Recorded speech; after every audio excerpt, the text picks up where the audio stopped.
দেশের উন্নয়নে তার অবদান এবং তার প্রতি জনগণের শ্রদ্ধাময় আবেগ বিবেচনা নিয়ে সরকার ইতিমধ্যেই তাকে রাষ্ট্রের অতি গুরুত্বপূর্ণ ব্যক্তি হিসেবে ঘোষণা দিয়েছে। সরকারের পক্ষ থেকে তার চিকিৎসা নিশ্চিত করতে পরিবারের ইচ্ছাকে সম্মান দেখিয়ে প্রয়োজনীয় সব ধরনের সহযোগিতা দেওয়া হচ্ছে। দেশে চিকিৎসার পাশাপাশি প্রয়োজনীয় বিদেশে উন্নত চিকিৎসার ব্যবস্থা সহ সব বিষয় বিবেচনায় রয়েছে।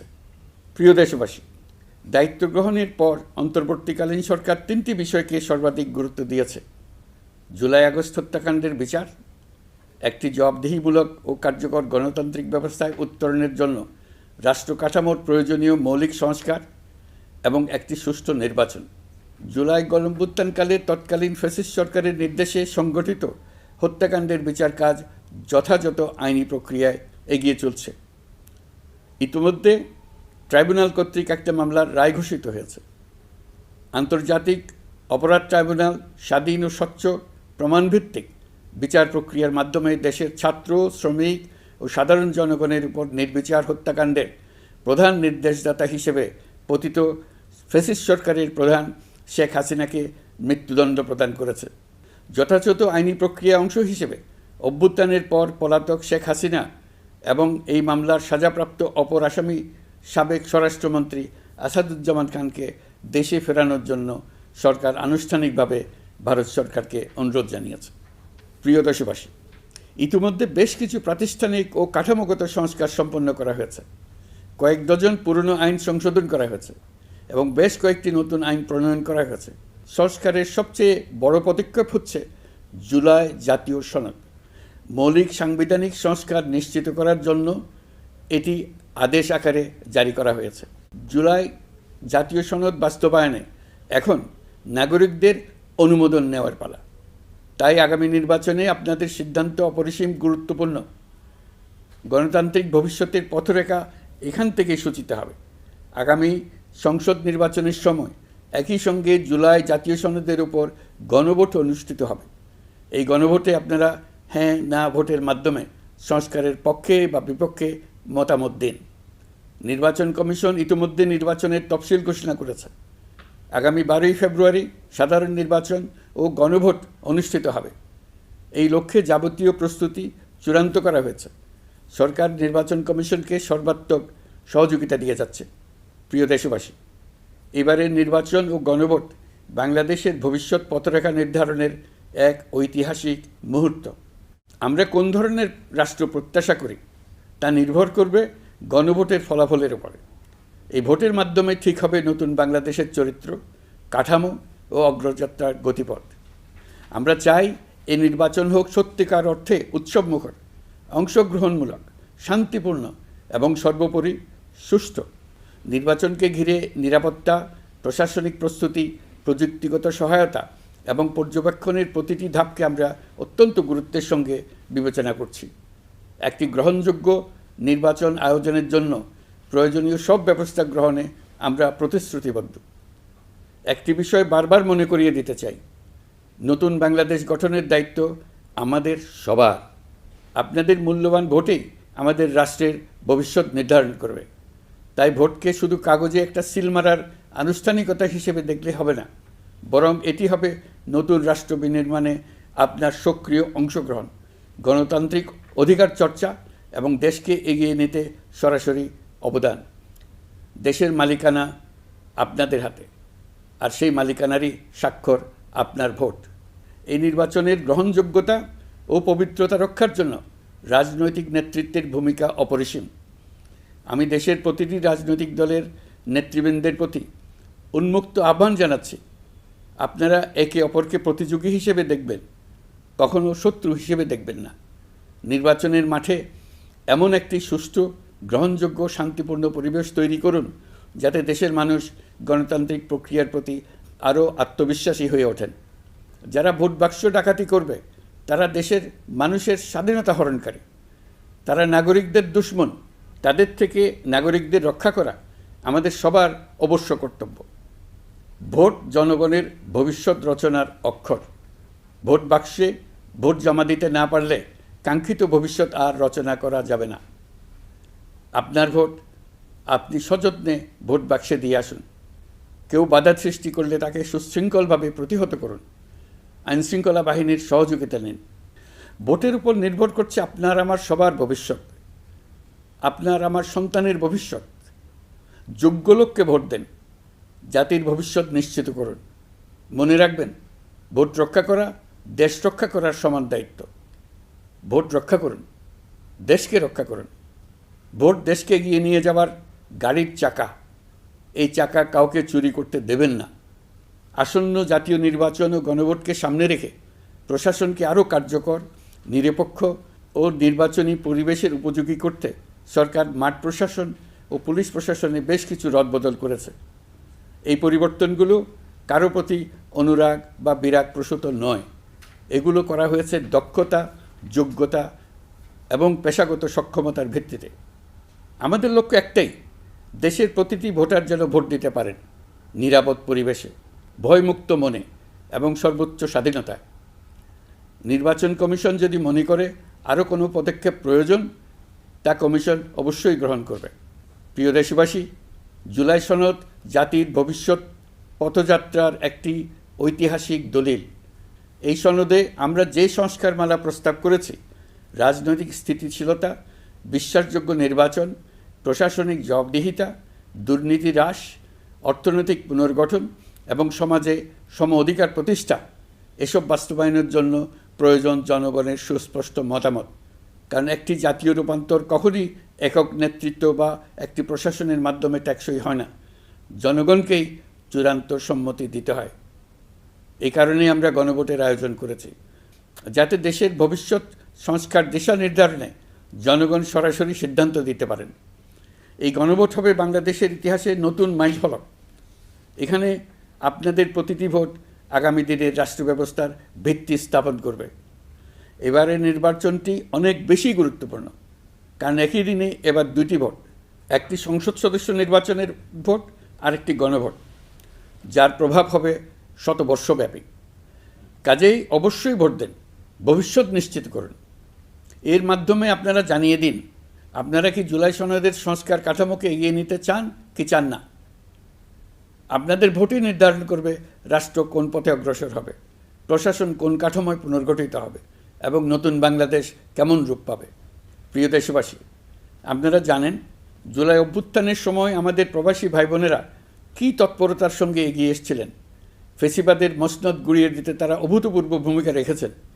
প্রবাসীদের এই ভূমিকা শুধু জুলাইয়েই নয়, আমরা দেখেছি 1971 সালের মহান স্বাধীনতা সংগ্রামের সময়ও। কিন্তু পরিতাপের বিষয় হচ্ছে, আমাদের এই প্রবাসী ভাই বোনেরা কখনোই ভোটাধিকার পাননি। অন্তর্বর্তীকালীন সরকারের সক্রিয় উদ্যোগের ফলে প্রথমবারের মতো লাখো লাখো প্রবাসী এবার পোস্টাল ব্যালটের মাধ্যমে ভোট দিতে যাচ্ছেন। এর ফলে প্রবাসীরা অত্যন্ত আনন্দিত, আমরাও আনন্দিত। একই সঙ্গে অনেক প্রবাসী নানা জটিলতায় উদ্যোগে সামিল হতে না পেরে ব্যথিত। আপনাদের আবেগের প্রতি আমরা শ্রদ্ধা রেখে বলছি, এবারের যে ধারা শুরু হলো তা ভবিষ্যতে থামবে না। আগামীতে আপনারা সবাই এই প্রক্রিয়ায় সামিল হতে পারবেন। প্রিয় দেশবাসী, আজ আমি আপনাদের সামনে আমাদের রাষ্ট্রের ন্যায় বিচার, আইন শৃঙ্খলা ও মানবাধিকার পরিস্থিতির বিষয়ে কিছু গুরুত্বপূর্ণ অগ্রগতি তুলে ধরতে চাই। একটি আধুনিক, ন্যায়ভিত্তিক ও জবাবদিহিমূলক রাষ্ট্র প্রতিষ্ঠার জন্য বিচার বিভাগকে স্বাধীন করা অত্যাবশ্যক। বহুদিন ধরে বিচার বিভাগ প্রশাসনের বিভিন্ন কাঠামোগত সীমাবদ্ধতার কারণে তার পূর্ণ সম্ভাবনা অনুযায়ী কাজ করতে পারেনি। এটি জনগণের ন্যায় বিচার পাওয়ার অধিকারের বাধা সৃষ্টি করেছে আর রাষ্ট্রের উপর মানুষের আস্থাকেও দুর্বল করেছে। অন্তর্বর্তীকালীন সরকারের অন্যতম বড় পদক্ষেপ বিচার বিভাগের প্রশাসনিক স্বাধীনতা নিশ্চিত করা। আনন্দের সঙ্গে আপনাদের জানাতে চাই, ইতিমধ্যে বিচার বিভাগকে স্বতন্ত্র প্রশাসনিক কাঠামো দিয়ে পৃথক সচিবালয় গঠন করা হয়েছে। এই পদক্ষেপ বাংলাদেশের বিচার ব্যবস্থার সংস্কারের ইতিহাসে একটি যুগান্তকারী মাইলফলক। এখন থেকে আর রাজনৈতিক কোনো চাপ বা প্রভাবের মাধ্যমে বিচারিক স্বাধীনতা যাতে ব্যাহত না হয়, সে নিশ্চয়তা আরও জোরদার হবে। প্রিয় দেশবাসী, আমাদের দেশের পুলিশ প্রশাসন দীর্ঘদিন ধরে নানা সমস্যার মুখোমুখি। ফ্যাসিস্ট আমলের দুর্নীতি, ক্ষমতার অপব্যবহার ও স্বার্থান্বেষী নিয়োগের কারণে সাধারণ মানুষ পুলিশের প্রতি আস্থা হারিয়েছে। আমরা চাই এই আস্থা পুনঃপ্রতিষ্ঠিত হোক। সেই লক্ষ্যে গৃহীত হয়েছে পুলিশ কমিশন অধ্যাদেশ 2025। ফেসিবাদী শাসন আমলে আমাদের মানবাধিকারহীন এক ভয়াবহ রাষ্ট্রে বসবাস করতে বাধ্য করা হয়েছিল। অথচ সেই ফেসিস্ট সরকারিও জাতীয় মানবাধিকার কমিশন নামে একটি সংস্থার অস্তিত্ব ছিল। মূলত আজ্ঞাবহ লোকদের দ্বারা এই ধরনের প্রতিষ্ঠানগুলো পরিচালিত হতো নিজেদের অপকর্মের বৈধতা নিশ্চিত করার স্বার্থে। এই অসাধু ব্যবস্থার পরিসমাপ্তি ঘটানোর উদ্দেশ্যে অন্তর্বর্তীকালীন সরকার জাতীয় মানবাধিকার কমিশন অধ্যাদেশ 2025 জারি করেছে। প্রিয় দেশবাসী, আমরা আজ এক নতুন ইতিহাসের দোরগোড়ায় দাঁড়িয়ে আছি। এই দেশ আমাদের, এই রাষ্ট্র আমাদের, এর ভবিষ্যৎও আমাদের হাতেই। এখন আমাদের ঐক্যবদ্ধ হয়ে সামনে এগিয়ে যাওয়ার পালা। আমরা এবারের বিজয় দিবসকে জাতীয় জীবনে নতুনভাবে ঐক্যবদ্ধ হওয়ার সুবর্ণ সুযোগ হিসেবে নিতে চাই।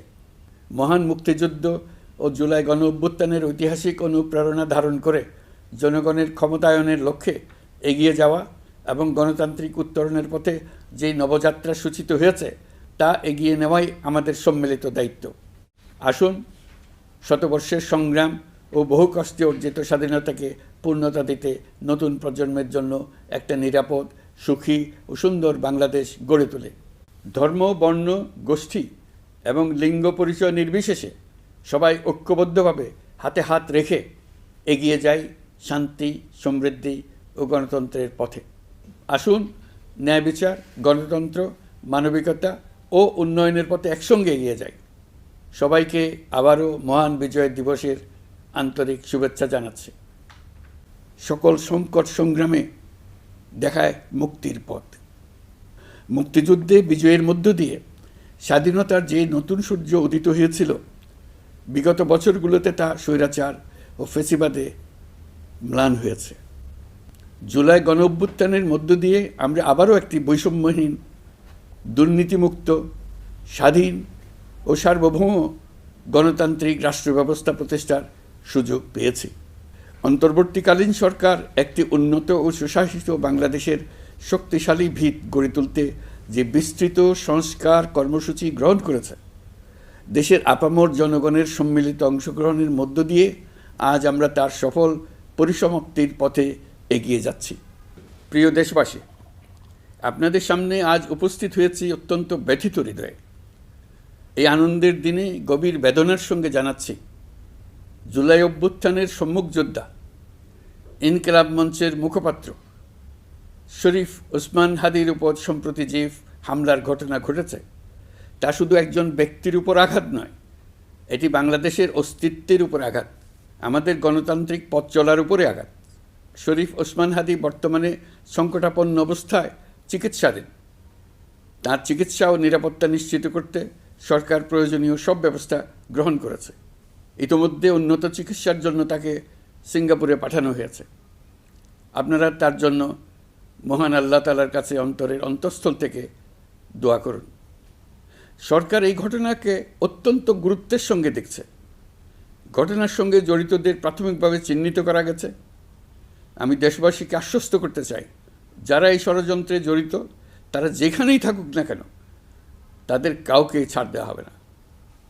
আমি পরিষ্কারভাবে বলতে চাই, পরাজিত শক্তি ফ্যাসিস্ট টেররিস্টদের এই অপচেষ্টা সম্পূর্ণভাবে ব্যর্থ করে দেওয়া হবে। ভয় দেখিয়ে, সন্ত্রাস ঘটিয়ে বা রক্ত ঝরিয়ে এদেশের গণতান্ত্রিক অগ্রযাত্রা কেউ থামাতে পারবে না। আপনাদের প্রতি আহ্বান জানাই, সংযম বজায় রাখুন, অপপ্রচার বা গুজবে কান দেবেন না। ফ্যাসিস্ট টেররিস্টরা যারা অস্থিরতা সৃষ্টি করতে চায়, আমরা অবশ্যই ঐক্যবদ্ধ হয়ে তাদের মোকাবেলা করব। তাদের ফাঁদে পা দেব না। পরাজিত ফ্যাসিস্ট শক্তি এদেশের পবিত্র মাটিতে আর কোনো দিন ফিরে আসবে না। প্রিয় দেশবাসী, আমাদের তরুণদের রক্ষা করুন, তাহলেই আমরা সবাই এবং আমাদের প্রিয় মাতৃভূমি রক্ষা পাবে। যারা দেশ ছেড়ে পালিয়ে গেছে তারা বুঝে গেছে, তরুণ যোদ্ধারা তাদের পুনরুত্থানের পক্ষে ভীষণ রকম বাধা। এই অস্ত্রহীন, ভীতিহীন, ব্যক্তিগত স্বার্থ সম্বন্ধে সম্পূর্ণ উদাসীন দৈনন্দিন এই চেহারার ছেলে মেয়েদের নিয়ে তাদের সাংঘাতিক ভীতি। তাদের লক্ষ্য হলো নির্বাচন আসার আগেই পথের এই বাধাগুলো সরিয়ে ফেলা, নিজেদের রাজত্ব আবার কায়েম করা। তাদের বন্ধুরা যতদিন তাদের সঙ্গে আছে ততদিন তারা এই স্বপ্ন দেখবে। নির্বাচন হয়ে গেলে তাদের বন্ধুরা সমর্থন জোগাতে বেকায়দায় পড়বে। শিশু, কিশোর কিশোরী, তরুণ তরুণী, ছাত্রছাত্রী, নারী পুরুষ, নবীন প্রবীণ, আপনাদের সকলের প্রতি আমার আন্তরিক সালাম ও শ্রদ্ধা।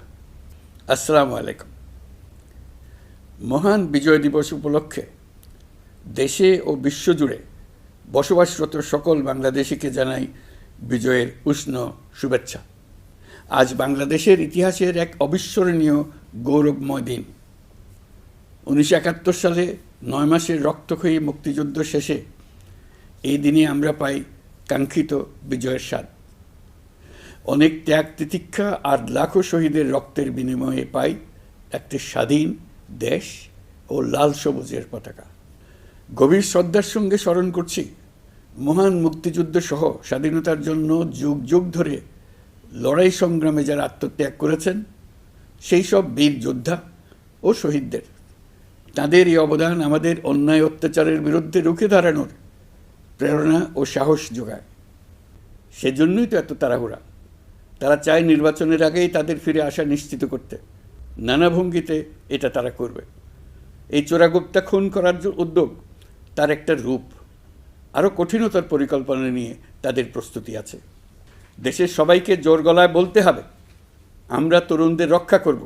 এখানে পুরনো আমলের দাসত্ব মেনে যারা আছে তাদেরকে দাসত্ব থেকে বের হয়ে আসতে হবে। উৎসবমুখর শান্তিপূর্ণ নির্বাচন করে আমরা সবাই মিলে দেশের উপর আমাদের পরিপূর্ণ দখল প্রতিষ্ঠিত করব। নির্বাচন অবধি আর বাকি মাত্র 2 মাস। আমরা তাদের উপর নজর রাখব এবং বাকি দিনের প্রতিটি দিন উৎসবমুখর করে রাখব। যেহেতু আমাদের কিশোর কিশোরী, তরুণ তরুণীদের মনে কোনো ভয় ডর নেই, তাই তারা নির্বাচনের আগের 2 মাসের প্রতিটি মুহূর্তকে উৎসবমুখর করে রাখবে। সব রকমের হিংসা কোন্দল থেকে দেশকে বাঁচিয়ে রাখবে। প্রিয় দেশবাসী, আপনারা জানেন জাতীয় নেত্রী, দেশের 3 বারের সাবেক প্রধানমন্ত্রী, গণতান্ত্রিক রাজনীতির অন্যতম শীর্ষ ব্যক্তিত্ব এবং বিএনপি চেয়ারপারসন বেগম খালেদা জিয়া বর্তমানে অসুস্থ অবস্থায় হাসপাতালে আছেন। এই বিষয়টি আমাদের সকলের জন্যই উদ্বেগের বিষয়। অন্তর্বর্তীকালীন সরকার বেগম খালেদা জিয়ার অসুস্থতার বিষয়টি শুরু থেকেই সর্বোচ্চ গুরুত্ব দিয়ে আসছে। বেগম খালেদা জিয়া বাংলাদেশের ইতিহাসের একটি গুরুত্বপূর্ণ অধ্যায়ের অবিচ্ছেদ্য অংশ। বাংলাদেশের স্বাধীনতা, সার্বভৌমত্ব ও গণতন্ত্রের প্রতি তার অবিচল অঙ্গীকার